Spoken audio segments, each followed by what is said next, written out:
안녕하세요, 가차입니다. 10월 4일 금요일 국내 시장이 마감되었습니다. 자, 우선 오늘 시장은 물론 코스피, 코스닥 모두 빨간불로 마무리되었습니다.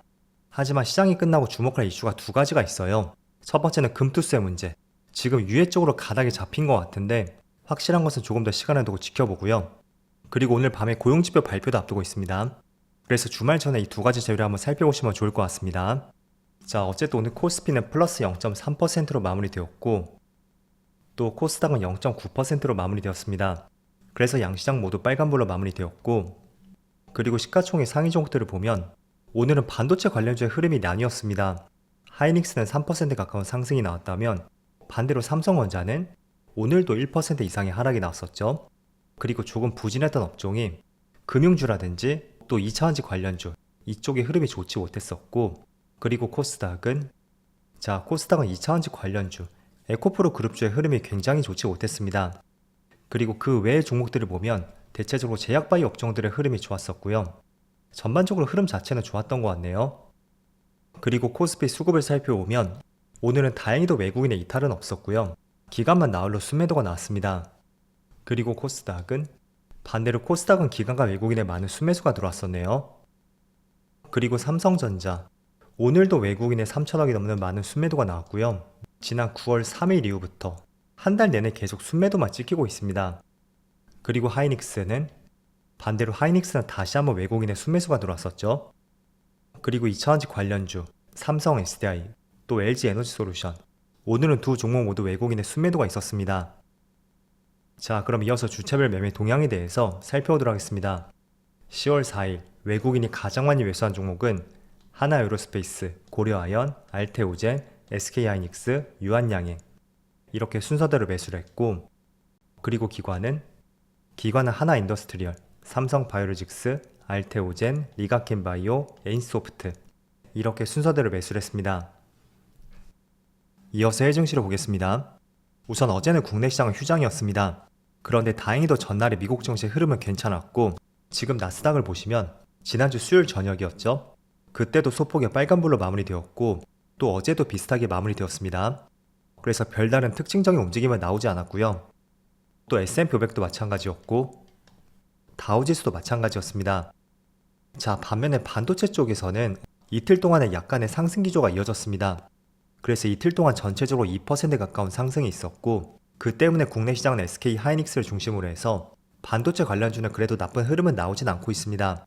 물론 삼성전자의 흐름은 상당히 아쉬운 것 같습니다. 그래서 오늘은 종합적으로 봤을 때는 반도체, 바이오 종목 이쪽이 시장 대비 흐름이 좋았다고 생각이 되고 반대로 2차전지 관련주 쪽 이쪽은 시장보다는 흐름이 좋지 않았습니다. 그리고 추가적으로 아시아 증시를 보면 니케이는 소폭의 빨간불이 들어오고 있고 대만은 마이너스 0.3%, 오늘은 약보합을 유지하고 있고 또 중국 증시는 다음 주 월요일까지 휴장입니다. 자, 우선은 시장의 대표 업종들을 중심으로 보면 오늘은 반도체하고 바이오 업종 이쪽에 대체적으로 빨간불이 많이 들어왔었고 반대로 2차전지 관련주도 부진한 흐름이 나오고 있습니다. 자, 그런데 그 외에도 조금은 작은 업종들, 중소형 업종들을 보면 오늘은 시장의 해치주라고 할 수가 있는 전쟁 관련주들이 굉장히 좋은 흐름이 나왔습니다. 대표적으로 국제유가 상승 관련주라든지 또는 천연가스 관련주 이쪽 업종들이 시장을 많이 주도를 했었거든요. 우선은 그럴 수밖에 없는 것이 지금 이란과 이스라엘을 중심으로 해서 서로 힘겨루기가 꺼질 기미를 보이지 않고 있습니다. 그런데 여기에 찬물이 끼얹었던 것은 어젯밤에 바이든이 이런 말을 했어요. 지금 핵시설은 아니지만 이란의 석유시설을 공격을 논의하고 있다는 이런 발언이 있었고 그 때문에 국제유가가 5% 이상의 급등이 있었습니다. 그래서 최근에 국제유가를 보면 10월부터 가파른 상승 흐름이 이어지고 있고 직전 고점마저 돌파를 했죠. 그래서 어제는 5% 급등이 있었고 또 그 전에는 3% 가까운 상승이 있었습니다. 그래서 10월 3거래일 만에 국제유가가 8%나 증가했다는 것이 굉장히 시장에 많은 부담으로 작용이 되고 있고 그 때문에 흥구석유, 한국석유 이런 국제유가 상승 관련주라든지 GSE, 천연가스 관련주의 급등이 나오고 있습니다. 자, 하지만 오늘 10월 4일날 보면 어제 종가를 기준으로 보합을 유지하고 있었습니다. 그래서 국제유가 상승이 어디까지 이어질지 모르겠지만 어제 CNBC 전망에 따르면 이란의 석유 수출을 폭격한다면 유가는 배럴당 200달러까지 폭등할 것이라는 이런 전망도 있었습니다. 200달러면 지금의 3배죠. 물론 이렇게까지는 되진 않겠지만 일단은 200달러 언급이 나왔다는 것은 지난해 러시아가 우크라이나를 침략했을 때 그때 이후로 처음이라고 할 수가 있습니다. 그래서 지금 시장 분위기가 굉장히 좋지 않고요. 그로 인해 시장 해치주라고 할 수 있는 이런 업종들이 많은 상승이 나왔다고 할 수가 있습니다.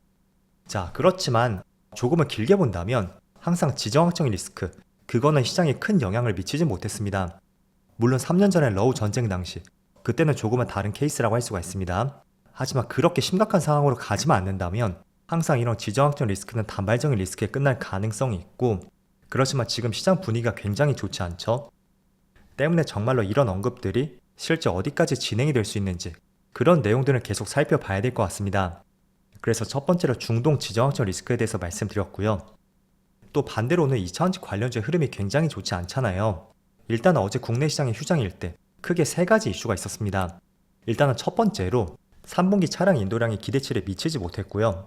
그리고 두 번째는 테슬라의 사이버 트럭 리콜 사태가 터졌습니다. 그리고 세 번째는 테슬라의 고위 간부의 사임까지, 이 세 가지 재료가 있었는데, 여기서 우리가 한번 뜯어볼 수 있는 것은 고위 간부의 사직, 이건 오래 갈 수 있는 그런 재료는 아니겠죠? 그리고 두 번째, 리콜 사태, 이것도 마찬가지입니다. 그러면 하나 남았다고 생각이 되는데 3분기에 인도량의 기대치를 미치지 못했다. 이것도 한번 생각을 해본다면 일단은 전년 동기보다는 확실히 늘었습니다. 6.4% 증가가 있었고, 반면에 월가의 기대치는 46만 3천 대였거든요. 그런데 실제로 나왔던 것은 약 46만 2천 대, 거의 1000대 차이밖에 나지 않았습니다. 그래서 그렇게 크게 우리가 악재로 볼 수 있는 그런 내용은 아니라고 생각이 되고, 다만 최근에 2차원지 관련주의 흐름이 괜찮았었죠. 그 때문에 약 2주간의 흐름은 괜찮았습니다. 때문에 그 상승분에 따른 일정 부분 차익 매물이 나오지 않았나, 저는 그렇게 판단이 되고, 여전히 2차원지 관련주는 그동안 오랜 기간 주가가 많이 눌렸던 만큼 이제는 조금 더 돌아설 수 있는 그런 타이밍에 대해서 기대감을 가질 수 있는 종목이라고 말씀드리겠습니다. 그래서 2차원지 관련주는 비록 오늘 좋지 못했지만 저는 여전히 긍정적으로 생각하고, 또 10월 10일 날은 테슬라의 로보택시 공개가 있거든요. 물론 이거는 자율주행 관련주에 조금 더 주목이 되겠지만 어쨌든 이런 이슈가 시장에 크게 영향을 미친다면 2차원지 관련주와 테슬라의 주가 흐름도 괜찮게 움직일 가능성이 있겠죠. 그래서 자율주행과는 약간은 성격이 다르겠지만 어쨌든 10월 10일도 한번 주목을 해보시고요. 우선은 시장에서 많은 기대감을 갖고 있는 만큼 그 기대치를 만약에 충족시키지 못한다면 되려 주가는 또 약세 흐름이 나올 수도 있습니다. 그래서 지금은 단순히 공개를 넘어서 시장의 기대치를 크게 상회하는 것이 가장 중요한 요소가 되지 않을까, 이렇게 말씀드리겠습니다. 자, 그리고는 반도체 관련주를 보면 삼성전자는 보합을 유지하고 있지만 반대로 하이닉스는 2% 이상의 빨간불이 들어오고 있습니다. 일단은 전날 이틀 동안에 엔비디아하고 마이크론 테크놀로지 모두 이틀 동안의 주가의 상승이 나왔습니다. 그래서 그것들과 비교를 해본다면 삼성전자의 흐름은 상당히 아쉬운 것 같습니다. 자, 그런데 한 가지 우리가 주목할 수 있는 재료가 있다면 얼마 전에 엔비디아의 블랙의 일부 제품에 대해서 개발 중단이 추정이 된다는 좋지 않은 기사가 나왔습니다. 그래서 엔비디아의 주가도 한 차례 하락이 있었고 국내 반도체 기업들의 주가도 좋지 못했습니다. 자, 그런데 이틀 전에는 한 어제 새벽쯤 되었을 거예요. 젠수당 CEO가 다시 한번 이런 말을 했었거든요. 블랙웰의 수요가 엄청나다. 그래서 덕분에 이런 언급과 함께 미국의 대부분의 반도체 관련주에 좋은 흐름이 나왔습니다. 그래서 그게 오늘 SK 하이닉스에게도 다소 전달이 되는 것 같고요. 자, 그런데 다소 긍정적인 내용의 반대가 될 수 있는 이 차트의 움직임을 보여드리겠습니다. 일단은 빨간색은 삼성전자의 주가 추이이고요. 또 초록색은 반도체 수출 추이입니다. 그 두 개의 움직임을 10년 동안에 비교를 해보면 삼성전자의 주가, 반도체 수출보다 조금은 선행성을 갖고 있는 것을 알 수가 있습니다. 그래서 과거에 크게 세 가지 구간을 보면 2018년도 당시 먼저 삼성전자 주가가 빠지기 시작을 했죠. 그런데 반도체 수출은 지속적인 증가가 나왔습니다. 하지만 약간의 시차를 두고 그 뒤에는 반도체 수출이 많이 감소를 했었고, 또 21년 당시에도 삼성전자의 주가는 크게 증가를 했지만 반도체 수출은 큰 움직임이 나오지 않았습니다. 하지만 약간의 시차를 두고 그 뒤부터는 반도체 수출이 크게 증가를 했었거든요. 자, 이번에도 마찬가지였습니다.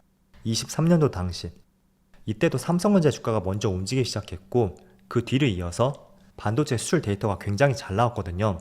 그래서 최근에 반도체 수출 데이터를 보면 역사상 최고치를 경신했다, 이런 말들을 굉장히 많이 들어보셨을 겁니다. 자, 그런데 주가가 굉장히 많이 빠지고 있잖아요.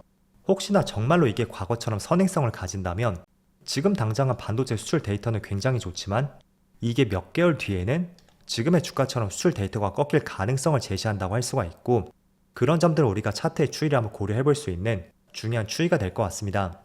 그래서 이 10년 동안의 데이터를 보시면서 삼성전자의 주가는 반도체 수출 데이터보다 선행성을 갖고 있다. 이 점을 말씀드리겠고, 그렇다면 앞으로 수출 데이터는 조금은 둔화될 가능성도 있겠죠. 하지만 이게 주가 하락의 초입이 될 것이다. 그거는 결코 우리가 알 수 없습니다. 만약에 수출이 꺾이는 것을 미리 선반영해서 지금 6만원 가격대가 저점까지 내려온 것이라면 미리 선반영의 주가는 또 움직일 가능성도 있거든요.